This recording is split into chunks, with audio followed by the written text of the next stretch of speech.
నమస్తే అండి బోసుకుమరి.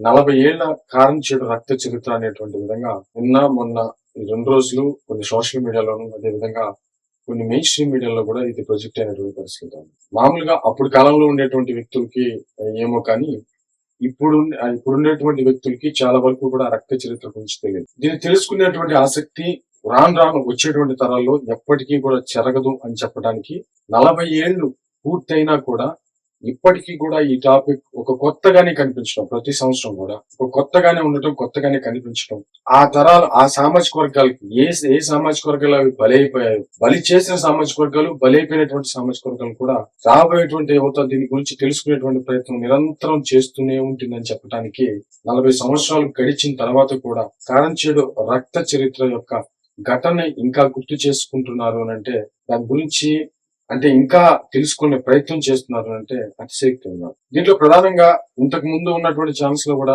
1-2 సార్లు ప్రస్తావించినట్టున్నాను ఈ విషయానికి సంబంధించి. దీంట్లో ప్రధానంగా కారంచేడు ఘటన ఒక సామాజిక వర్గం, అంటే ఇప్పుడు కమ్మ సామాజిక వర్గం అంటారు. ఒక రకంగా చెప్పంటే అగ్రకులం. ఆ సామాజిక వర్గం మామూలుగా ఎస్సీ సామాజిక వర్గానికి సంబంధించిన మాదిగ సామాజిక వర్గం మీద విరుచుకుపడినటువంటి, నరికినటువంటి, చంపినటువంటి, ఆడవాళ్ళని మానభంగాలు చేసినటువంటి, ఒక గ్రామాన్ని తీసివేసినటువంటి ఉదంతం అన్నమాట.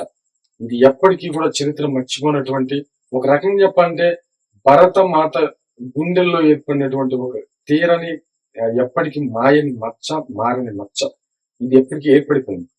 తర్వాత అనేకమైనటువంటి సంస్కరణలు వచ్చాయి. ఇది జరిగినటువంటి సంఘటన ఎలా? కారంచేడు అటు వాళ్ళని ఏమంటారంటే భూస్వాములు అంటారు. అంటే వాళ్ళకి ఒక రకంగా చెప్పాలంటే, మీకు ఎగ్జాంపుల్ చెప్పాలంటే, కారంచేడులో ఎన్టీ రామారావు గారు ఎంత పెద్ద స్థాయి ముఖ్యమంత్రి కదా, పురంధేశ్వర్ గారిని కారంచేడు కోడల్ని చేశాడు అని అంటే కారంచేడులో ఎలాంటి భూస్వాములు ఉంటారో అర్థం చేసుకోవచ్చు. ఇప్పుడు దగ్గుబాటి రామనాయుడు గారు, వెంకటేష్ గారు, రానా గారు, వీళ్ళందరూ, సురేష్ వీళ్ళందరూ కూడా కారంచేడు. అంటే ఇంకా ఏ రకమైనటువంటి యార్లగడ్డ హాస్పిటల్స్ ఇవన్నీ మీరు ఎన్నుంటే ఉంటారు. అంటే కారంచేడులో ఇంకా ఏ రకమైనటువంటి భూస్వాములు ఉంటారో మీరు అర్థం చేసుకోండి. అంటే ఎవరికి కూడా 1000 ఎకరాలు అట్లా తక్కువ ఉండేటువంటి వ్యక్తులు ఎవరు ఉండరు, ఎక్కువ మంది ఉంటారు. అట్లాంటి పెద్ద భూస్వాముల్లో పురంధేశ్వర మామ ఒక ఆయన పేరు చించురామయ్య. అసలు ఈ కారంచేడు ఘటన ఎలా జరిగింది, ఇది మెయిన్ క్వశ్చన్. దీంట్లో ప్రధానంగా ఈ కారంచేడులో ఈ కమ్మ సమాజ వర్గానికి సంబంధించినటువంటి ఆధిపత్య పోరు ఎక్కువగా ఉండేది. అక్కడే కాదు, ఈ టైంలో కూడా మీరు రాసి పెట్టిన కావాలంటే మీరు చూసుకోండి. ఇప్పటికీ కూడా కొన్ని ఊర్లలో ఈ కమ్మ సామాజిక వర్గానికి సంబంధించిన వ్యక్తులు, రెడ్డి సామాజిక వర్గానికి సంబంధించినటువంటి వ్యక్తులు వస్తే, ఈ ఎస్సీ సామాజిక వర్గానికి సంబంధించినటువంటి వ్యక్తులు పెద్దవాళ్ళు, కుర్రవాళ్ళతో సహా వాళ్ళకి ఊరిపోస్తుంది. ఏంటంటే వాళ్ళు వచ్చినప్పుడు మంచాల నుంచి లేగాలి, వాళ్ళు వచ్చినప్పుడు కుర్చీల్లో కూర్చోకూడదు, వాళ్ళు వచ్చినప్పుడు అరుగుల మీద కూర్చోకూడదు. ఈ రోజుకి కూడా ఆ దరిద్రం ఉంది. ఈ రోజుకి కూడా ఆ దరిద్రం చాలా చాలా గ్రామాల్లో ఉంది అని అంటే, చాలా గ్రామాల్లో ఎక్కువ గ్రామాలు, ఇంకా అది పోయిందిగా సచ్చింది కాదు, ఉంది ఇంకా చాలా. కాకపోతే ఆ కాలక్రమం వచ్చేటువంటి తరాల్లో తగ్గుండొచ్చాము, కానీ ఇప్పటికీ కూడా ఆ భయంకరమైనటువంటి ఎదవతనం ఉంది, పచ్చి నీచమైనటువంటి తనం ఈ రోజుకి కూడా ఉంది. కాకపోతే ఇంకోటి ఏంటంటే, ఉండొచ్చు ఈ పెరుగుతున్నటువంటి జ్ఞానం, విజ్ఞానం, చదువుతో పాటు వీళ్ళు కూడా ఎదిగారు, మంచి జాబ్స్ సంపాదించుకున్నారు, వీళ్ళు కూడా ఎదిగారు, అందరూ ఎదుగుతున్నారు. ఇంకా మార్పు రావాల్సినటువంటి పరిస్థితి అయితే ఉన్నాయి. మరి ఇప్పుడే ఈ పరిస్థితి ఎలా ఉంది అని అంటే, మరి అప్పట్లో ఎలా ఉంటుంది? భయంకరంగా ఉండేది కదా. కనీసం వాళ్ళకి ఎదురు కూడా చెప్పడానికి లేదు, అసలు అంత భయంకరమైన పరిస్థితి ఉండేది. కానీ ఈ కారంచేడుకి సంబంధించినటువంటి ఎస్సీ సామాజికానికి సంబంధించినటువంటి మాదిగలు వాళ్ళకి ఎదురు తిరిగేవాళ్ళు, ఎక్కడ ఒప్పుకునేటువంటి వ్యక్తులు కాదు. న్యాయం ఇది, అన్యాయం ఇది అనేటువంటి విధంగా ప్రశ్నించేటువంటి తత్వం కలిగినటువంటి వ్యక్తులు అనమాట. ఎక్కడైనా ప్రశ్న అనేది ఎప్పుడైతే ఉద్భవిస్తుందో దానికి సమాధానం ఖచ్చితంగా ఏదో రోజు దొరుకుతుంది. దానికి సమాధానమే ఈ దళితుల మీద జరిగినటువంటి దాడుల మీద, ఈ చుండూరు కావచ్చు, కారంచేడు కావచ్చు, ఇవన్నీ జరిగిన తర్వాత, ఇవన్నీ ఎందుకు జరిగాయి? ప్రశ్నతోనే వచ్చాయి. వీళ్ళని ప్రశ్నించడం, ఇది అన్యాయం, ఇది అధర్మం, ఇది న్యాయం అనేటువంటి ప్రశ్న ఎప్పుడైతే ఉత్పస్తుందో, విధ్వంసం జరగవచ్చు కాక, కానీ దాని ప్రతిఫలం ఎలా ఉంది అంటే, ఇప్పుడు వస్తున్నటువంటి మార్పే దానికి నిదర్శనం.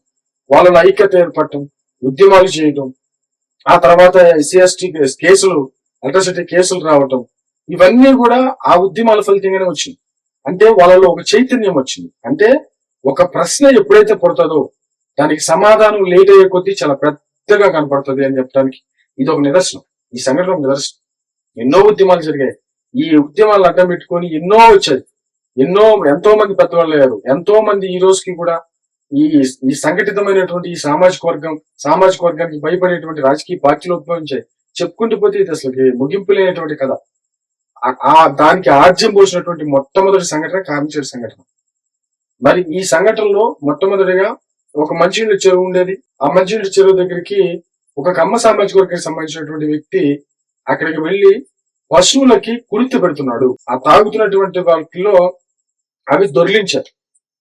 అది ఎంట్లాగా మంచినీటి చెరువు అంటే అవే వాటిలో నుంచి మామూలుగా ఇప్పుడంటే ఫిల్టర్లు చేసుకొని ఇట్లాగా ఇప్పుడు, కానీ అప్పుడు అట్లా లేదు. డైరెక్ట్ ముంచుకునేది తాగటమే. అంత బాగుండేది. కాలుష్యం లేదు కదా.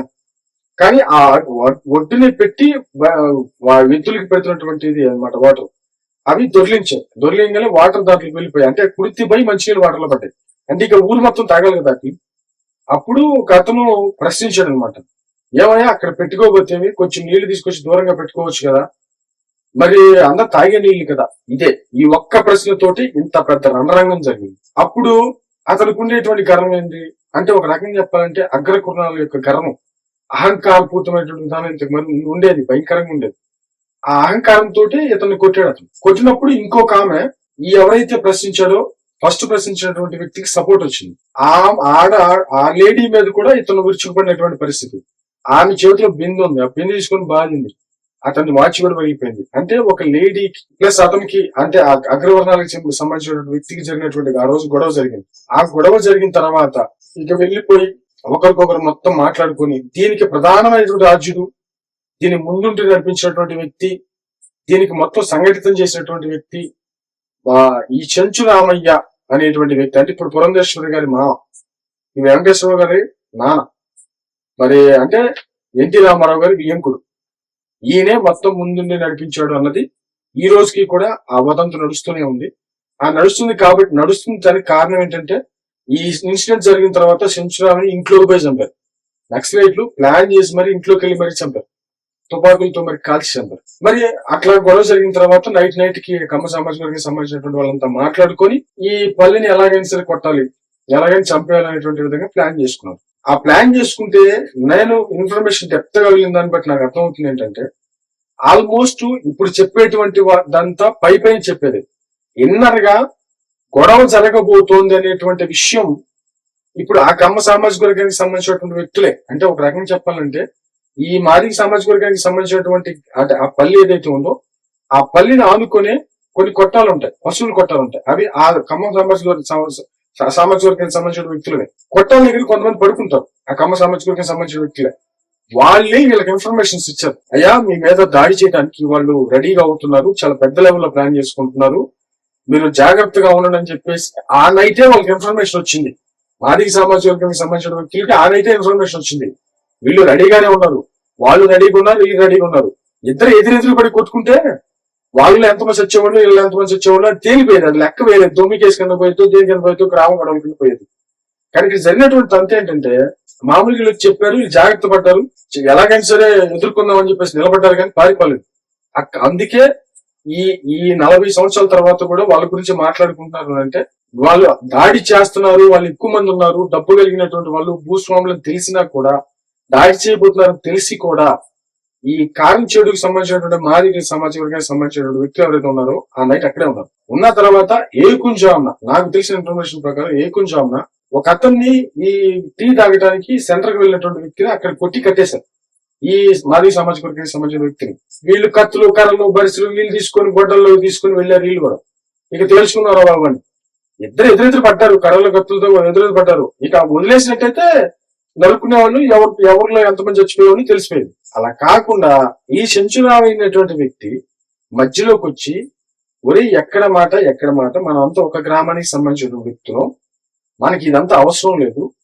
ఎందుకనంటే అప్పుడు మాదిగలు ఎంత ఫైర్ లో ఉన్నారంటే, వాళ్ళు కర్ర సాములు, ఈ సాము గల్డీలన్నీ కూడా బాగా నేర్చుకున్నటువంటి వ్యక్తులు. అంటే ఇప్పుడు చచ్చిపోయినటువంటి వ్యక్తులు 6 మంది చనిపోయారు అనుకుంటా. ఈ 6 మందిలో కూడా దుడ్డు వందరం అనేటువంటి వ్యక్తి అవుతున్నాడు. 100 మందిని ఎదుర్కొన్నాడు ఒక కర్రతోటి. గంటల సేపు అంత కనీసం 5,000-6,000 మంది పైన ఉంటారంట. కత్తులు, కర్రలు, బరిసి తప్పితే వేరే కర్ర కూడా లేదు. కర్ర కూడా కాదు, కత్తి, గొడ్డలి, బరిసెలు, ఈ రకమైనటువంటి మారణాయుధాలతో ఉన్నటువంటి వ్యక్తుల్ని గంట సేపు పైగా తన కర్రసాముతో ఎదుర్కొన్నాడు.